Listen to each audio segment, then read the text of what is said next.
Connected, but Michael Bolton, well, he's going to soothe us all. Thanks, Josh. It's Michael Bolton here, and it's time for another episode of the Locked On Fantasy Basketball Podcast. Let's get to it. Let's get to it, indeed. You are Locked On Fantasy, your daily NBA fantasy podcast. Part of the Locked On Podcast Network, your team every day. Hello and welcome to the Locked On Fantasy Basketball Podcast, brought to you by Basketball Monster. My name is Josh Lloyd, and the following show is true. And by true, I mean false. It's all lies, but they're entertaining lies. And in the end, isn't that the real truth? The answer is no. I'm also the lead fantasy analyst at basketballmonster.com, and you can find me on Blue Sky at joshloyd.bsky.social, on Twitter at redrock_bball, on TikTok at redrock_bball, and on Instagram at Locked On Fantasy Basketball.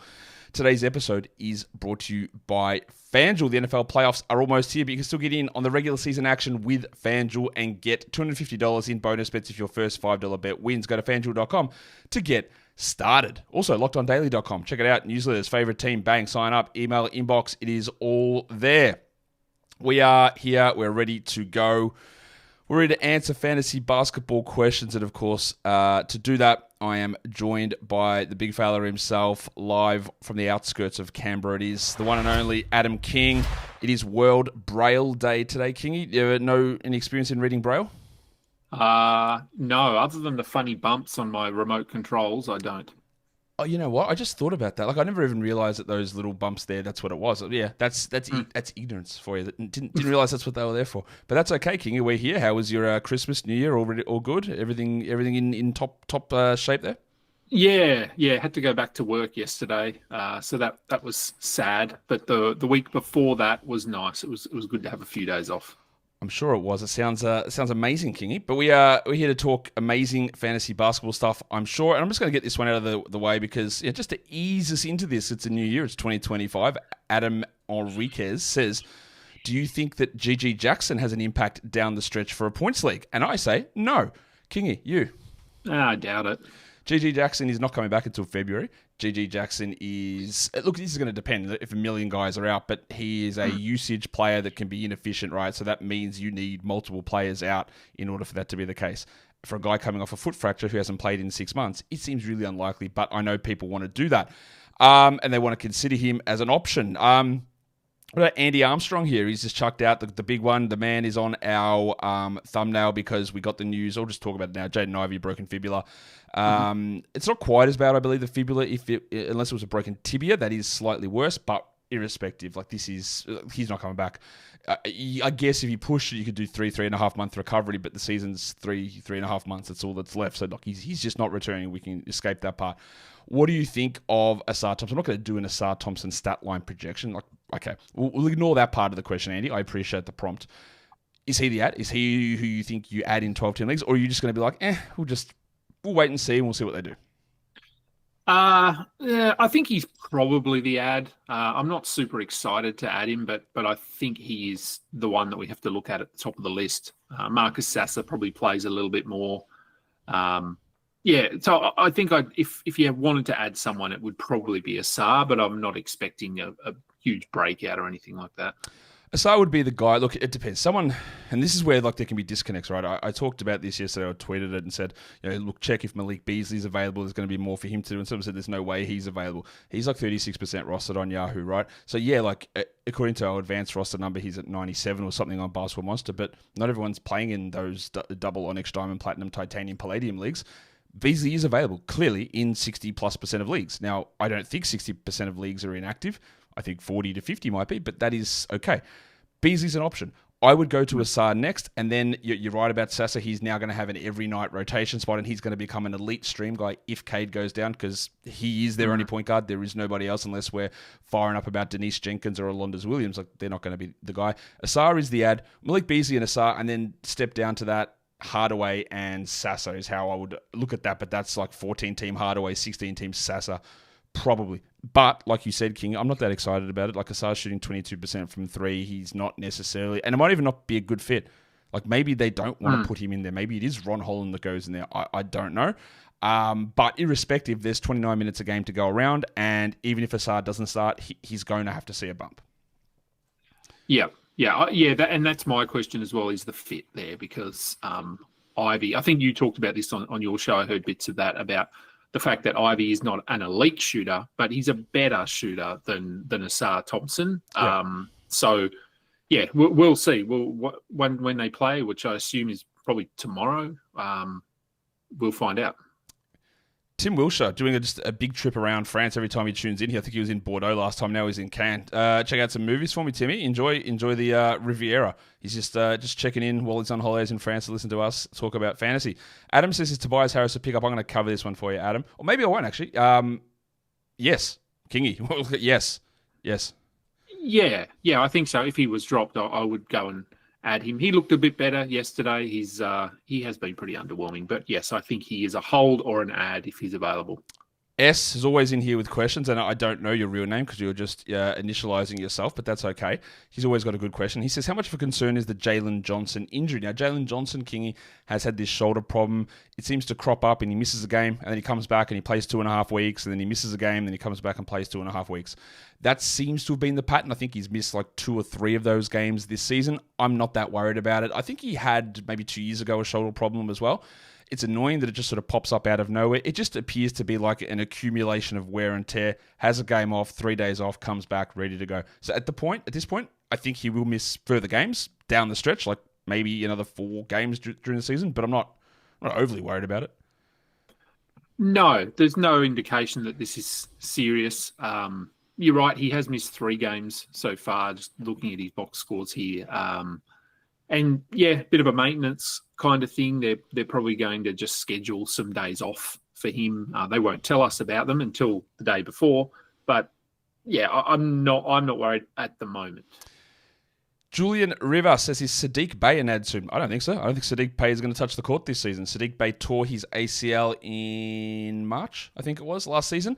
I believe the plan was that he doesn't play at all this season. Yeah, I guess technically if they were pushing and he was ready, he might come back at some point in March or maybe like late February. But what for? Coming back off an ACL injury to challenge with these other guys like Saar, like Bilal, like Champagne, like Kispert, like George. I just don't think it's going to happen. And also, Kingy, he's not good. So, no, we're not worrying about that. And I'm not even going to let you answer about that one because I'm pretty sure you agree. But this one's all for you, Kingy. It's Gil asks, can you elaborate on your personal dislike for Tyler Hero? He seems to be one of the more likable blokes in the Miami roster. Well, first of all, Gil, no. But, Kingy, why do you hate Tyler Hero? What's wrong with you? What is wrong with me? It's a good question. There's a lot wrong with me. In regards to Tyler Hero, I don't know. He irks me, rubs me the wrong way. I can't, obviously never met him. I can't elaborate really any further. I don't know. He just seems a bit arrogant. And to be fair, I think to get to that level, you need to be arrogant. So it's not completely surprising. There are just some players that I don't like, and some players I like more. Anthony Edwards is another one. I don't really he doesn't come across as a nice person. But yeah, that's me, and I know a lot of people do like him, and that's fine as well. I don't really have like a massive opinion on Tyler Hero in that sense. I've met him once briefly. He was fine. Like it was like a media sort of interaction, whatever. That didn't tell you anything about it. But like I don't really have any major opinion of him. So interesting that you have a dislike for him. Shout out to DeJounte Murray. We'll come back in a sec with some more questions, so get them fired up. But today's episode, it is, of course, brought to you by FanDuel Sportsbook. The NFL playoffs are almost here, so why don't you get in on the regular season action with FanDuel, America's #1 sportsbook. New customers, you guys can finish the season strong and get $250 in bonus bets if you win your first $5 bet. You can pick up the big W in so many different ways. Who's going to score a touchdown? How many points is a team going to score? How many points are there going to be in a game?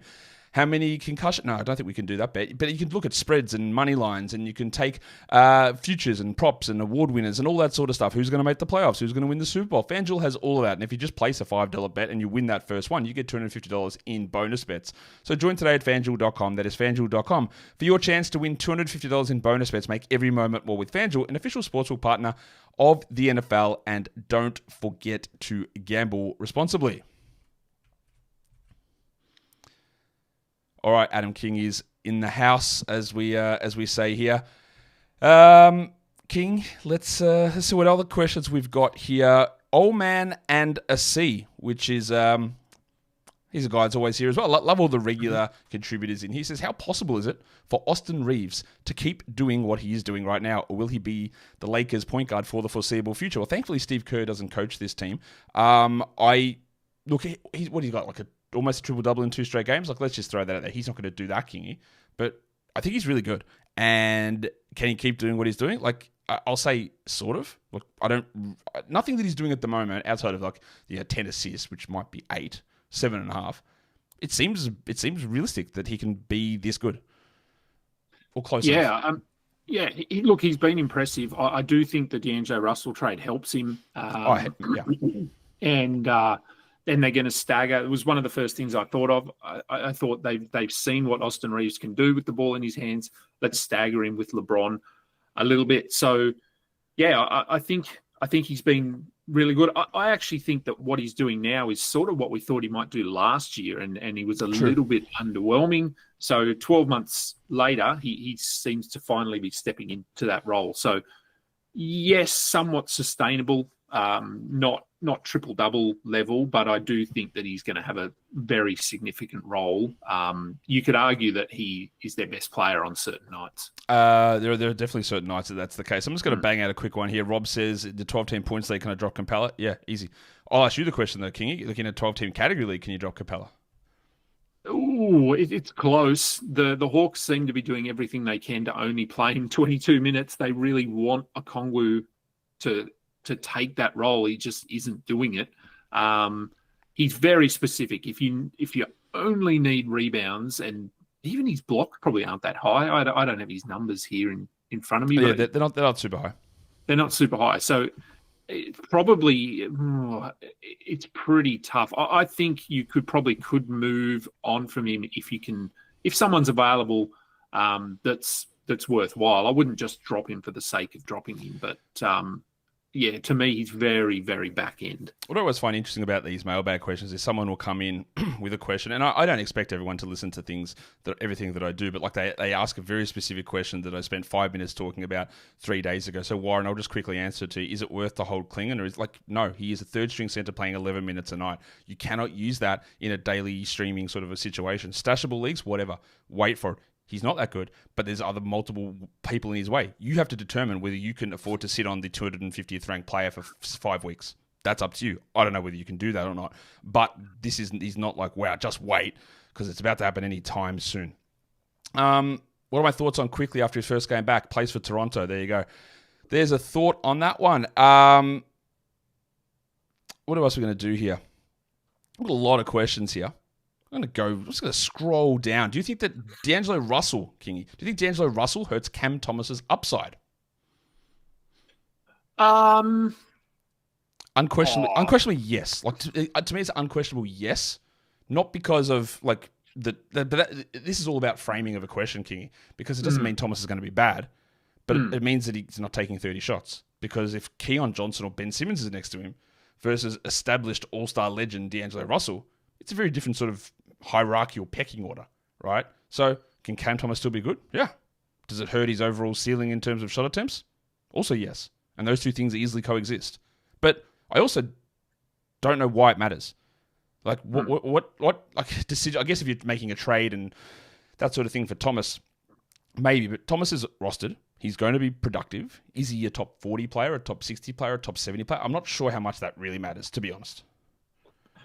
No, he's one of those players where rank probably doesn't matter too much. You know exactly what you're going to get. He's still going to score a lot. Although, surprisingly, he probably wasn't as aggressive to start the season as we thought he might be. Cam Johnson has been amazing. So his presence on the team probably has a pretty big impact as well if he's traded.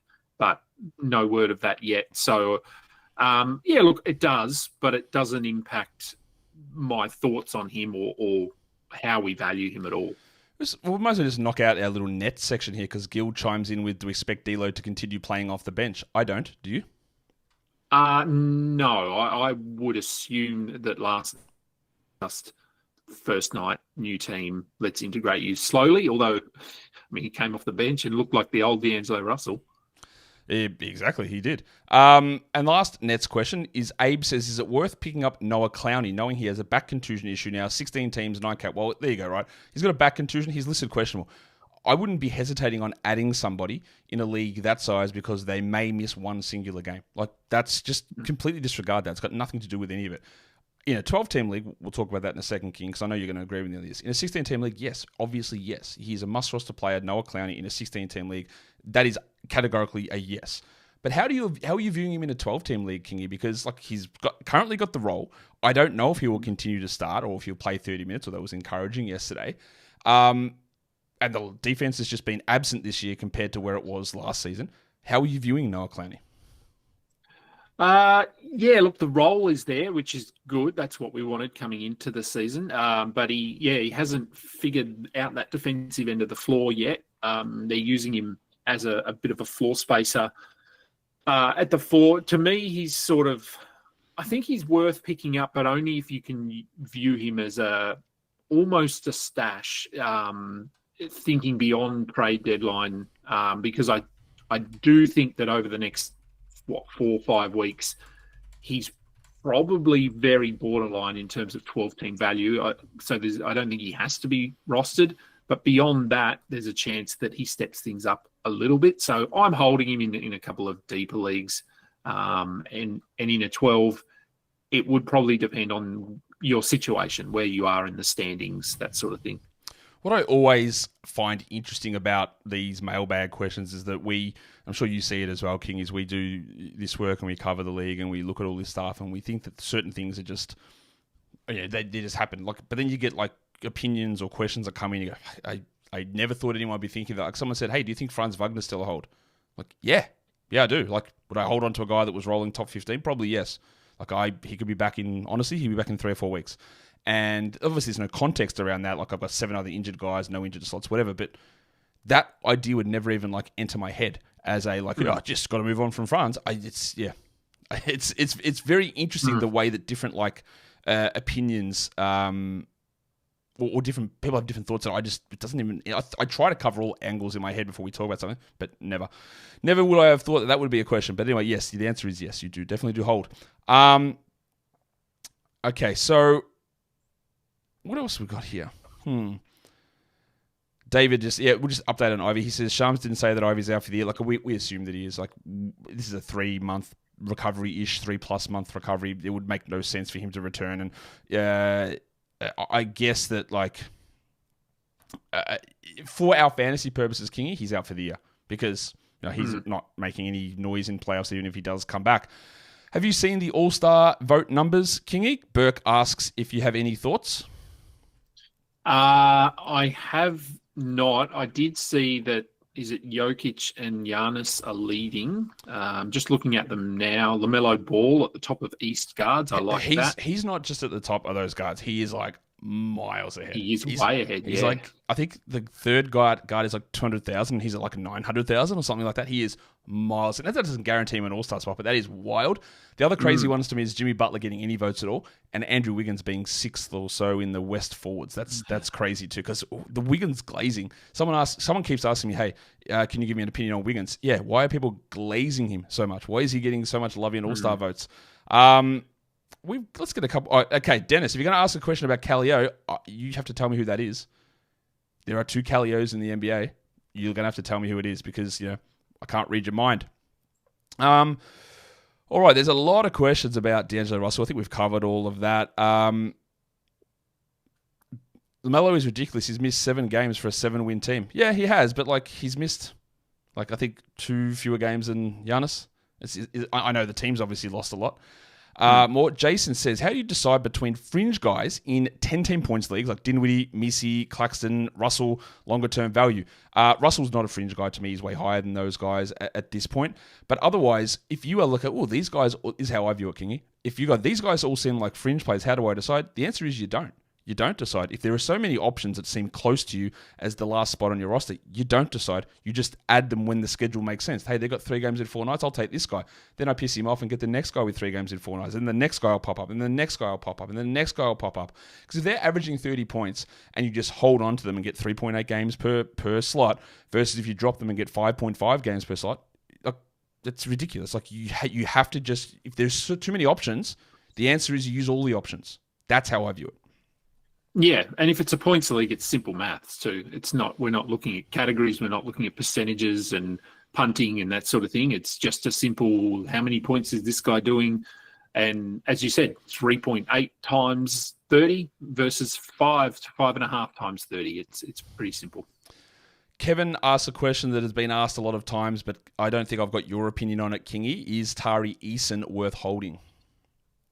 Oh, he's a really tough one. I'm losing faith by the day. As you should. This injury reporting is weird. It's just constantly questionable.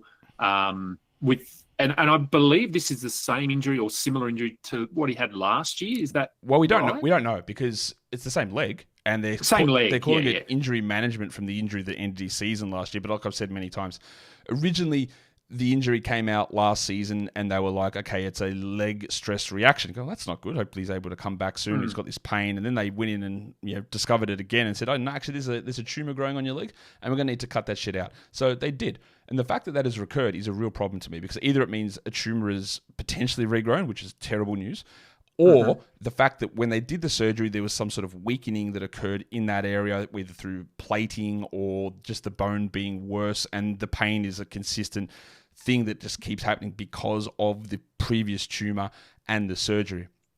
So I don't know if it's the same thing. I don't know if the tumor is regrown. I certainly hope it isn't. It would be very, very disappointing of the Rockets if they continue to list him questionable, if that's actually what he's going through again. I hate when teams do that, puts unnecessary pressure on the players and makes them seem that they're going through something that's very different to what they are. But they did it last year. They just told us stress reaction, by the way, tumor out for the year. So I don't know if it's the same thing. I know it's the same leg and it's related, but that's where we get to the problem. To me, Kingy, with this level of uncertainty, and look, the thing that my problem here is they keep edging us. They keep saying, he's close. Or, he's questionable today. You go, if I say to drop now after 8 games, but what if he comes back the next one? And then you do it after 9 games, and you do it after 10, then you do it after 11. But also, is he actually good enough to wait through this shit? I don't think he is. Like, he's fine, but it's not like he's walking into a 30-minute role. You're talking about a 23-minute reserve who relies on bulk defensive stats. It's too long. Yeah, too much uncertainty. Too long. See you later. It's very hard. It is, as you said, it's one of those situations where we say finally we just go, okay, yeah, he has to be a drop now, and then he'll play the next game. But if you are in that decision-making mode, as you said, I think that him coming back and playing significant minutes, playing back-to-backs might even be an issue if this is going to just be an ongoing thing. So I do think that we're almost, our minds are set in what he did. There was a period there where he was really good. He was playing big minutes. He was putting up big numbers. That came and went. And since he's gone out, I know he hasn't been great, but Jabari Smith has been better. He's a bit up and down still. But, yeah, I just don't think Eason steps into a role that warrants holding in every situation. I agree. Get more of your questions in. We're still going here. But today's episode is brought to you by Game Time Live Events. Kingy, what's the last live event that you went to?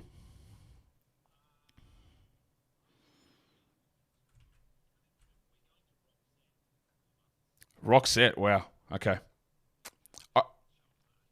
I get the feeling that I'm asking you this, but I think that maybe your audio's not been coming through to people. But that's okay. Just on this particular screen that I'm running. But that's okay. People can just imagine that Kingy said he's going to see Roxette, as I'll fix that other audio up for next time. But Game Time enables you to get the live tickets for the events that you want to go and see with their new feature, Game Time Picks.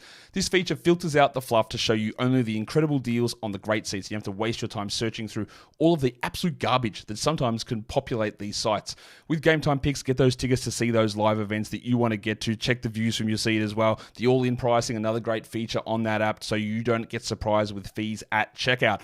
So take the guesswork out of buying tickets with Game Time. Download the Game Time app, create the account, and use the code LOCKEDONNBA for $20 off your first purchase. Terms apply. Again, create the account. Use the code LOCKEDONNBA. Get $20 off. That is LOCKEDONNBA for $20 off. Download Game Time today. What time is it? Game time.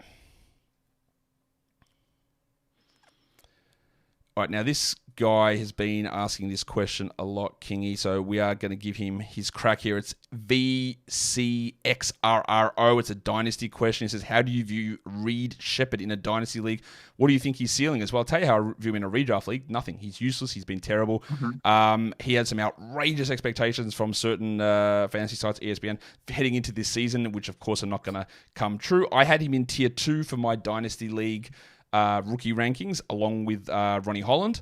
And I would say that I've been incredibly disappointed. I have a level of skepticism with short guards, and I should have probably applied more. Now, tier 2 in this draft is like tier 6 in a regular draft. So, look, let's put that into perspective. But I've lost a lot of faith in him in terms of he just looks lost. Like, the shooting was never going to hold at that level from college. The steals and blocks were also probably never going to hold at that level. And again, this is unfair. It's very early, but it was an older freshman coming out. I haven't seen one redeeming thing so far. No, he's obviously he hasn't had much of an opportunity, which doesn't help. But yeah, he hasn't. I mean, we weren't expecting a breakout, but we haven't even really seen glimpses of what we thought he might be able to do.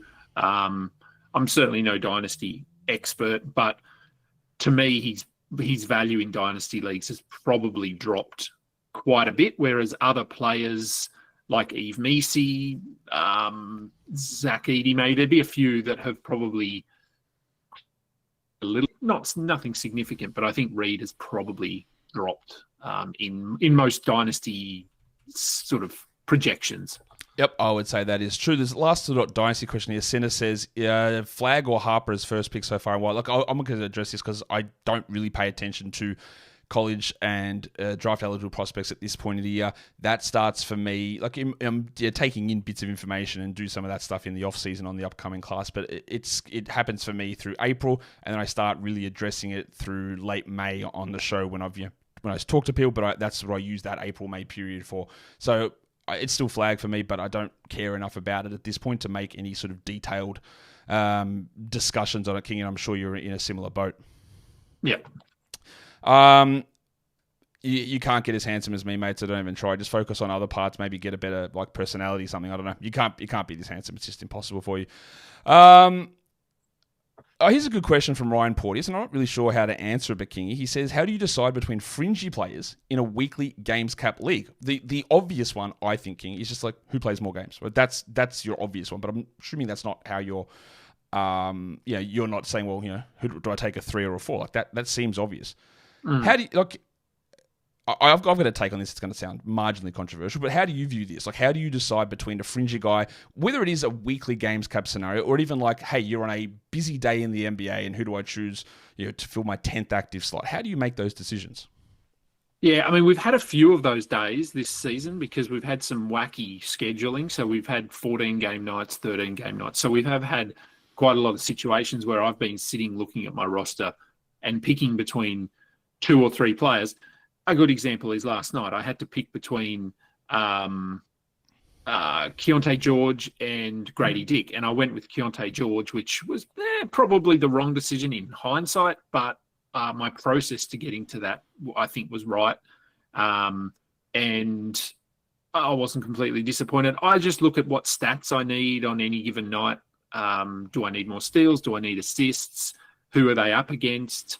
I just try to work all of that into my decision making, but honestly, you could probably just roll a dice and also come up with the same answer and the same result. Thank you, because you can sit there and you can try and analyze, well, what about this matchup and what about this? There are 2 things you look at. If you play the Thunder, it's probably going to drop someone. If you play the Nets, it's probably going to boost someone. That has been my sort of, and even the Raptors, but it's a lot of it like play the Nets and you do get increased numbers, but you will see stinkers. You will see big games against the stinkers against the Nets and big games against the Thunder, and trying to micro-analyze this stuff, it's a waste of your time. Honestly, like it could be better spent instead of worrying about how much Dick minutes we're going to see. Worry about your own. Like, there are so many different things you could be doing than trying to figure this shit is random to a degree. when we're talking about projections and value, we're trying to look at, okay, what about over the next week? What about over the next 3 games? This guy's opportunities increase, so maybe have a look at it. But man, it is so random. You see it all the time. Man, why is this guy played only 12 minutes in the first half and then he plays 25 in the second? I can't believe he shot 0 of 7 and the next game he goes 6 of 7. And then over the course of 3 games, it all looks normal. So don't stress yourself about trying to figure these out. You can make a decision. Is it right or wrong? I don't know. But unless you're making egregiously bad calls, the decisions, the marginal ones like that, it's, yeah, sure, if you get it right, fantastic. He's an unbelievable hot streak week. But if you can't predict it, if there's nothing that tells you it's going to happen, don't worry about it. You don't have a crystal ball. Crystal balls don't exist. You can't do this stuff. I do this for a job. You do this all the time. And we look at this and go, just whatever. Like, you can take just flies on these guys. We try and balance the probabilities, but wasting a bunch of brain power trying to figure out those little tiny things when realistically it's chance and luck and randomness that is the determining factor, well, you're wasting your time, I think. Yep. There are better things to be focused on in terms of, hey, how's the value changing long term? Where is the role heading? Where are we looking at that versus like, but if this guy just got 1 extra steal against this team, like it's just useless to think that way, I think. This is Sam. That's an interesting question. I don't think we'll cover that now. It's about 2 for 1. Actually, no. All right, can you give me your thoughts on this? 2 for 1 trades. How do you evaluate the value? 2 values in 2 words. How do you evaluate value in a 2 for 1 trade? Oh, it's different for every trade. I mean, I had a question, I think, on my show the other day of if you're trying to acquire a first rounder, what would you have to give up to get that first rounder? And generally speaking, I said, well, look, maybe 2 top 30 players, but probably higher. And I think, this was with Dan Vespris, actually. He was offered, I think, James Harden and Karl Anthony Towns for Nikola Jokic. And we were talking about, is that and I said, yeah, look, it's a fair offer, but would I do it? Probably not. I'd probably just hold Jokic. So it's very different for each 2 for 1. For me, I mean, what's the depth of your league? What are your roster sizes? Because if the waivers are plentiful, then ideally you would get the 1 player and just stream in that second spot. So to me, there isn't a blanket answer for me, I don't think. People often will criticize me for this answer and just talking about trades in general, but I'll be like, a lot of the time, like, I go, why? Why are you even bothering to do this trade? Like you just said, like, I just rather hold my guy. Like, so what's the point? If it's so, like, marginal, people go, oh, yeah, but you can't just only trade if you're clearly going to win. Yeah, I actually can. If I think that I'm clearly going to win, that'll be the trade that I do. That doesn't mean that I will clearly win. That doesn't mean that the other person thinks they're clearly losing. It's just if I think it's a clear win, I will do it. What's the point of trading marginal for marginal? Like, oh, but maybe this is better. Like, I know in category leagues we're going to have positional need and stat need and all that sort of stuff, win-wins. But like, if you just break it into a fantasy point scenario, this guy's a 33-point guy, but I'm trading him for a 34-point guy. Who do you think wins? It doesn't matter. Like, well, why are you even bothering to do it just so you can click accept? Again, what is the point of that? What's the idea of making that sort of a trade just to switch names around? In a 2 for 1 trade, again, you've brought up all those points, Kingy, but it's about like what is available off my waiver wire. What benefit am I actually getting here? Understanding that a waiver wire ad is not a 1 for 1. You're not just adding that bloke and keeping him all season. You're using that spot to get other guys in and move that around. So the value of a waiver wire player is actually, I think it's like 10 to 15% higher than the value that player individually actually brings because you're able to cycle that through. But it's an interesting question. I see Andy says there are a lot of Devin Vassell questions. And I know the questions are like, should I drop him? And the answer is no. I don't even have to look at those questions, King. The answer is no. Why are people so down on Devin Vassell? I don't know. I get a lot of them on my show as well. I don't know. I mean, he hasn't been super impressive, but we've seen flashes, and he's coming back from time off. They're integrating, but to me, it's all trending in the right direction. He's playing huge minutes now. He's starting. So I don't know. I think it's just people have concerns because of his history with consistency and staying healthy. So I think that's it. But to me, he's a very clear hold. Fat Cookie Monster asks a question, which I don't really know how to give you an answer to this. How accurate do I think my rest of season projections are for points leagues? You never find anything more accurate. The most accurate things that have ever been created. I'm the best. No, I'm never wrong. It's 100% accurate at all points. How do I answer that? How accurate do you think? To the best of my ability, it's accurate. I go through and we adjust minutes every single day. I go through and adjust teams' season-long projections multiple times a week. I probably give them every 4 or 5 games that teams play. I look at more granular stats. But how do I answer this question? Again, things change rapidly, but they also take time to stabilize. You're in an incredibly shallow league, I know, because I've seen your questions before. You just need to be streaming the shit out of the back end of your roster. Understand that things will change, and say for Hartenstein, for example, his projections now will be what they are, and every day that passes, those projections will get lower, because that means there is closer until Chet returns, and that is how the projections work. So I might have Hartenstein, for example, I don't know. I might have him projected to 13-11 today, and then in 3 days' time, he might be at 12.8 and 10.5, and then he might be at 12.1 and 10.0, and you go, why does it keep dropping? Because every day you get closer to somebody else returning. I can't answer how accurate they are. I do my best to make them as accurate as possible, but they're never going to be right. They're never going to be 100% correct. It's literally impossible for me to do that. Kingy, have you got time for one more? Yeah. Actually, I'll give you 2 more. Quick question, because I know this man is really ready to talk about his Turkish mate. Because Guralp says, do you think Alperen Şengün will be an all-star? Quick answer. Yes. I haven't done it yet, but I would say yes as well. I think yes as well. Last question then. All right, let's bring that into talking about Hartenstein that we talked about. Tizaris says Hartenstein or Ayton for the rest of the season. I don't know if I'm the right person to be asking this question. It's for me, it's Hartenstein. For me, it is Hartenstein as well, because I know outside of injury, he will be playing all the way through. He will drop off, absolutely. Ayton might play all the way through, but I can't really guarantee that he's going to be available or even playing for Portland. I think he will. Will he play through March and April? I don't know. But usually, if you've league set up correctly, you can avoid most of those shenanigans. I just think Hartenstein in a category league is a better player. Ayton in a points league is a better player. In the points league, I probably would take Ayton, honestly, just to bulk get numbers in now. But yeah, that's just going to depend a lot on your situation. And yes, we did talk about Ausar and Jaden Ivey early in the show, to the man that just asked that. All right, Kingy, I think that'll wrap us up here. So I appreciate you coming on and chatting and talking about fantasy and answering these people's questions as you get ready for work and a well-deserved break. How much can we watch you? Where can we watch you going balls deep? I go balls deep multiple times a day. It's a good life. So yes, just a pre-game show, post-game show, couple of weekly shows on and off, but usually it's just before the games, after the games, usually on Twitter and YouTube, wherever you watch. I don't think we can go live on Blue Sky yet. I don't think so either. A feature over there. So that's where I am, and then some written stuff over on RotoWire as well. All right, checking you out there. Thanks again, mate, for coming on, and we'll see you next time. No worries. Thanks, mate. All right, guys, don't forget that we got more shows that are coming out today, and you can go and check all of those out. And remember, again, fantasy, we love it. It's fun. It's a fun hobby. It's a fun sport, but don't make it overly serious, and also don't stress the parts of it that you can't control. Should you be worried about a player? Yeah, but what does it do? Who cares? You can't worry about that. Should you be narrowly spending an hour trying to figure out which defensive matchup might give an extra 0.5 assist? No, you don't. Think more overarching. Keep it easy. Be positive to yourself. Be positive to others, and enjoy the day. Guys, we are done here. Thank you so much for listening, everyone. See ya.